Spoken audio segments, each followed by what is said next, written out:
Good morning friends, welcome back to my channel. मैं पूजा गुप्ता आप सभी का स्वागत करती हूं आपके अपने चैनल समाधान स्टडी आईक्यू पर। फ्रेंड, जैसे कि आप सभी को पता है कि समाधान स्टडी आईक्यू चैनल पर डेली करंट अफेयर्स अपलोड किए जाते हैं और साथ ही मोस्ट इंपॉर्टेंट टॉपिक भी अपलोड की जाती है जो किसी भी एग्जाम के लिए इंपॉर्टेंट और बेनिफिशियल साबित होगी फ्रेंड्स। सो फ्रेंड्स, आज है 25 जनवरी 2022 और 25 जनवरी 2022 में जितने भी इंपॉर्टेंट करंट अफेयर्स बनेंगे मैंने सभी इस वीडियो में डाला है, जिससे कि हम डिटेल में डिस्कस करेंगे। इसलिए आप इस वीडियो को पूरा देखें। इस वीडियो का पीडीएफ फाइल आप इस वीडियो के डिस्क्रिप्शन बॉक्स से डाउनलोड कर सकते हैं या समाधान के टेलीग्राम ग्रुप से भी डाउनलोड कर सकते हैं। टेलीग्राम का लिंक मैंने डिस्क्रिप्शन बॉक्स में दे दिया है, आप लिंक पर क्लिक करके जुड़ सकते हैं। तो चलिए फ्रेंड्स, ज़्यादा देर ना करते हुए वीडियो की शुरुआत करती हूँ। सबसे पहला क्वेश्चन फ्रेंड्स क्या है, गृह मंत्री अमित शाह ने कहाँ पहला जिला सुशासन सूचकांक जारी किया है? ठीक है, तो इसका आंसर है जम्मू कश्मीर में। ठीक है, तो गृह मंत्री अमित शाह ने जम्मू कश्मीर में पहला जिला सुशासन सूचकांक जारी किया है। इससे कुछ इंपॉर्टेंट फैक्ट्स आइए डिस्कस कर लेते हैं। गृह मंत्री अमित शाह ने जम्मू कश्मीर में पहला जिला सुशासन सूचकांक जारी किया है। इसके बाद जिसका स्थान है वो है डोडा, सांबा, पुलवामा और श्रीनगर जिले का है। ठीक है, केंद्रीय गृह मंत्री अमित शाह द्वारा डिजिटल तरीके से जारी किया गया यह एक प्रारूप दस्तावेज है जिसमें कि 116 डेटा बिंदुओं के साथ 58 संकेतक वाली 10 शासन क्षेत्रों के तहत प्रदर्शन शामिल है। बहुत ही इम्पॉर्टेंट फैक्ट है फ्रेंड्स, याद रखें। चलिए क्वेश्चन नंबर 2 डिस्कस कर लेते हैं कि क्या है। राष्ट्रीय बालिका दिवस कब मनाया जाता है? तो हर साल राष्ट्रीय बालिका दिवस 24 जनवरी को मनाया जाता है फ्रेंड्स। ठीक है, इससे कुछ इंपॉर्टेंट फैक्ट्स आइए डिस्कस कर लेते हैं। राष्ट्रीय बालिका दिवस हर साल 24 जनवरी को मनाया जाता है। इसी दिन समाज को यह संदेश देने की कोशिश की जाती है कि बेटियां हमारे लिए कितनी अहम है। बहुत ही इंपॉर्टेंट क्वेश्चन है, बेटियों का हमारे समाज के विकास में कितना योगदान है। बहुत ही सही बात है। ठीक है, राष्ट्रीय बालिका दिवस की शुरुआत अगर कही जाए तो कब हुई है? 2008 में हुई है फ्रेंड्स। ठीक है, और बात की जाए अंतर्राष्ट्रीय बालिका दिवस की, तो अंतर्राष्ट्रीय बालिका दिवस कब होता है? 11 अक्टूबर को। बहुत ही इंपॉर्टेंट क्वेश्चन है, याद रखिए। दोनों जो फैक्ट है फ्रेंड, राष्ट्रीय बालिका दिवस और अंतर्राष्ट्रीय बालिका दिवस में, ये दोनों क्वेश्चन बहुत इंपॉर्टेंट और एग्जाम में हमेशा पूछे जाते हैं क्वेश्चन, और स्टूडेंट हमेशा ये दोनों क्वेश्चन में कन्फ्यूज़ हो जाते हैं राष्ट्रीय और अंतर्राष्ट्रीय दिवस में। इसलिए राष्ट्रीय दिवस जो होता है वो 24 जनवरी को राष्ट्रीय बालिका दिवस 24 जनवरी को मनाया जाता है, और अंतर्राष्ट्रीय बालिका दिवस की बात की जाए फ्रेंड्स तो 11 अक्टूबर को मनाया जाता है। आई थिंक ये आपके लिए क्लियर हो गई होगी। चलिए जनवरी की जितनी भी इम्पोर्टेंट डेट्स है, चलिए इन्हें भी डिस्कस कर लेते हैं। 1 जनवरी को ग्लोबल फैमिली डे मनाया जाता है। 6 जनवरी को वर्ल्ड वार ऑर्फेन डे मनाया जाता है। 9 जनवरी को प्रवासी भारतीय दिवस मनाया जाता है। 10 जनवरी को वर्ल्ड हिंदी दिवस, विश्व हिंदी दिवस और हास्य दिवस भी मनाया जाता है, ये भी याद रखें। 11 जनवरी को नेशनल रोड सेफ्टी दिवस। 12 जनवरी को नेशनल यूथ दिवस, राष्ट्रीय युवा दिवस, और अंतर्राष्ट्रीय युवा दिवस है 12 अगस्त, ये भी याद रखें। ठीक है, चलिए 15 जनवरी को आर्मी डे, सेना दिवस। 19 जनवरी को नेशनल इम्यूनाइजेशन डे। 24 जनवरी को राष्ट्रीय बालिका दिवस, जो अभी मैंने डिस्कस किया, और 25 जनवरी को नेशनल वोटर्स डे या नेशनल टूरिज्म डे, दोनों ही मनाया जाता है। 26 जनवरी को रिपब्लिक डे, गणतंत्र दिवस।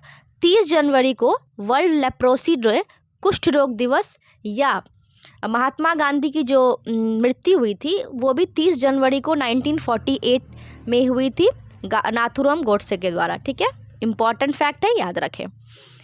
चलिए नेक्स्ट क्वेश्चन डिस्कस कर लेते हैं कि क्या है। हाल ही में जारी India business spend indicator report 2022 के अनुसार भारत में बिजनेस टू बिजनेस खर्च में अपेक्षित प्रतिशत कितनी है? तो इसका आंसर है 10.3%। ठीक है, 10.3%। तो हाल ही में जारी India business spend indicator report 2022 के अनुसार भारत में बिजनेस टू बिजनेस खर्च में अपेक्षित प्रतिशत वृद्धि 10.3% है। ठीक है, चलिए फ्रेंड्स नेक्स्ट क्वेश्चन डिस्कस कर लेते हैं कि क्या है। हाल ही में माना उर्रू माना बाड़ी कार्यक्रम किस राज्य सरकार ने शुरू किया है? तो इसका आंसर तेलंगाना है। तो हाल ही में माना उर्रू माना बाड़ी कार्यक्रम तेलंगाना राज्य सरकार ने शुरू किया है। इसके कुछ इंपॉर्टेंट फैक्ट्स डिस्कस करते हैं। हाल ही में माना उर्रू माना बाड़ी कार्यक्रम तेलंगाना राज्य सरकार ने शुरू किया है। ठीक है, जब फ्रेंड्स बात की जा रही है तेलंगाना राज्य की, तो चलिए तेलंगाना के बारे में कुछ इंपॉर्टेंट फैक्ट्स जान लेते हैं। तेलंगाना राज्य की राजधानी है हैदराबाद। इसका सबसे बड़ा शहर भी है हैदराबाद। राजकीय भाषा है तेलुगु और उर्दू। गठन हुआ है 2 जून 2014 को। मुख्यमंत्री है के चंद्रशेखर राव। राज्यपाल है तमिलसाई सौंदरराजन। राज्यसभा सीट है 7, लोकसभा सीट है 17, विधानसभा सीट है 119 और विधान परिषद सीट है 40। ठीक है, यहाँ द्विसदनीय होती है। ठीक है, और तेलंगाना के मुख्य रूप से कौन कौन सी फसलें उगाई जाती हैं फ्रेंड्स? तो कपास, आम, तंबाकू की फसलें, ये सब मुख्य फसल है।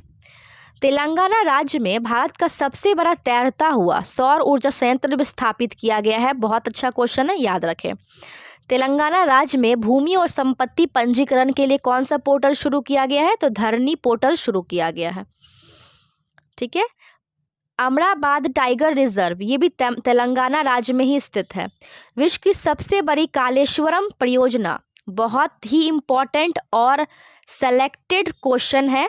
एग्जाम में ये क्वेश्चन हमेशा पूछे जाते हैं कि विश्व की सबसे बड़ी परियोजना कालेश्वरम परियोजना कौन से राज्य ने शुरू की है?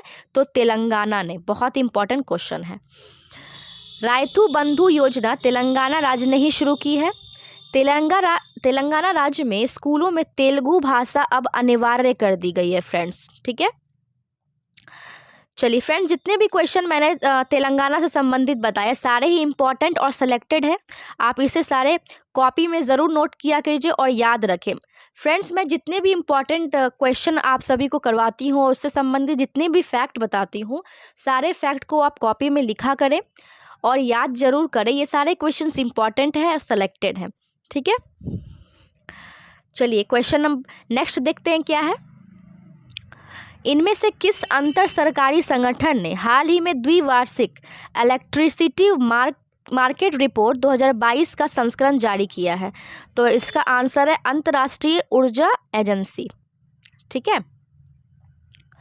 तो अंतर्राष्ट्रीय ऊर्जा एजेंसी ने अंतर सरकारी संगठन ने हाल ही में द्विवार्षिक इलेक्ट्रिसिटी मार्केट रिपोर्ट का 2022 संस्करण जारी किया है। इसके कुछ इंपॉर्टेंट फैक्ट्स आइए डिस्कस कर लेते हैं। अंतर्राष्ट्रीय ऊर्जा एजेंसी ने सरकारी संगठन में हाल ही में द्विवार्षिक इलेक्ट्रिसिटी मार्केट रिपोर्ट का 2022 संस्करण जारी किया है। ठीक है, इसके मुताबिक बिजली की मांग में वृद्धि को पूरा करने के लिए देश बड़े पैमाने पर जीवाश्म ईंधन की ओर रुख कर रहे हैं। रिपोर्ट के मुताबिक अगले 3 वर्षों तक बिजली क्षेत्र का उत्सर्जन समान स्तर पर रहेगा। ठीक है, इंपॉर्टेंट है क्वेश्चन है, याद रखें। चलिए नेक्स्ट क्वेश्चन देखते हैं कि क्या है। गिनीज वर्ल्ड रिकॉर्ड धारक विश्व के सबसे बुजुर्ग जीवित व्यक्ति का हृदय कितने वर्ष की उम्र में निधन हो गया है? ठीक है, तो इसका आंसर क्या है? 112 वर्ष। तो गिनीज वर्ल्ड रिकॉर्ड धारक विश्व के सबसे बुजुर्ग जीवित व्यक्ति का 112 वर्ष में हाल ही में निधन हो गया है। ठीक है, इससे कुछ इंपॉर्टेंट फैक्ट्स आइए डिस्कस कर लेते हैं। गिनीज वर्ल्ड रिकॉर्ड धारक विश्व के सबसे बुजुर्ग जीवी जिसका नाम है सेंटिनो डे ला फुएते गार्सिया का हाल ही में 112 वर्ष और 341 दिन की उम्र में निधन हो गया। बहुत ही इंपॉर्टेंट क्वेश्चन है फ्रेंड्स, हो सकता है आपको एग्जाम में पूछा जाए। ठीक है, और इनकी जब मृत्यु हुई है कहाँ हुई है? स्पेन के उत्तर पश्चिमी शहर लियोन में उनके घर में हुआ है। इंपॉर्टेंट फैक्ट है। सेंटिनो ले डा फुएते का जन्म की बात की जाए तो उनका जन्म जो है 11 फरवरी 1909 में पुएते कास्त्रो में हुआ है। ठीक है, इंपॉर्टेंट क्वेश्चन है फ्रेंड, याद रखें। चलिए नेक्स्ट क्वेश्चन डिस्कस कर लेते हैं कि क्या है।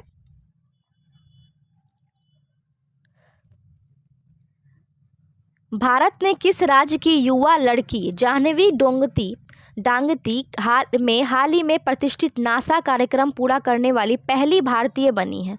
तो इसका आंसर है आंध्र प्रदेश। तो भारत के आंध्र प्रदेश की युवा लड़की जाह्नवी डांगेती को हाल ही में प्रतिष्ठित राज्य कार्यक्रम पूरा करने के पहले भारतीय बनी है। इसके कुछ इंपॉर्टेंट फैक्ट्स आइए डिस्कस कर लेते हैं।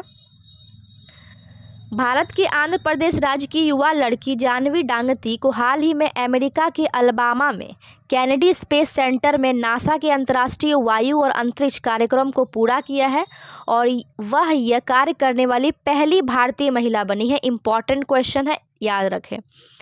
वे एक भारतीय निजी एरोस्पेस कंपनी स्टार सहित कई संगठनों के लिए कैंपस एम्बेसडर भी रही है। इंपॉर्टेंट फैक्ट्स है फ्रेंड, ठीक है। चलिए फ्रेंड्स, जब बात की जा रही है आंध्र प्रदेश की, तो चलिए आंध्र प्रदेश के बारे में कुछ इंपॉर्टेंट फैक्ट्स आइए डिस्कस कर लेते हैं। आंध्र प्रदेश की राजधानी है, 3 राजधानी है फ्रेंड्स, आप सभी को पता है, विशाखापट्टनम, अमरावती और कर्नूल। इसकी सबसे बड़ा शहर जो है वो है विशाखापट्टनम। राज्य भाषा है तेलुगु। गठन हुआ है 1 अक्टूबर 1953 में। मुख्यमंत्री है जगन मोहन रेड्डी और राज्यपाल है वर्तमान में विश्वभूषण हरिचंदन। राज्यसभा सीट है 11, लोकसभा सीट है 25, विधानसभा सीट है 175 और विधान परिषद सीट है 58। यहाँ के प्रसिद्ध नृत्य कौन कौन से हैं फ्रेंड्स? तो कुचिपुड़ी है, बाथाकम्मा मथुरी, धमाल, डांडरिया, वीरामाट्यम और गोबी। पर्यटन स्थल यहाँ पर कौन कौन से हैं? तिरुपति बालाजी, विशाखापट्टनम, विजयवाड़ा और श्रीशैलम। इंपॉर्टेंट फैक्ट है, याद रखें। आंध्र प्रदेश का विभाजन 2014 में तेलंगाना का पृथक राज्य बनने से हुआ है, ठीक है। आंध्र प्रदेश को भारत का चावल का कटोरा भी कहा जाता है। बहुत ही इंपॉर्टेंट फैक्ट है, याद रखें।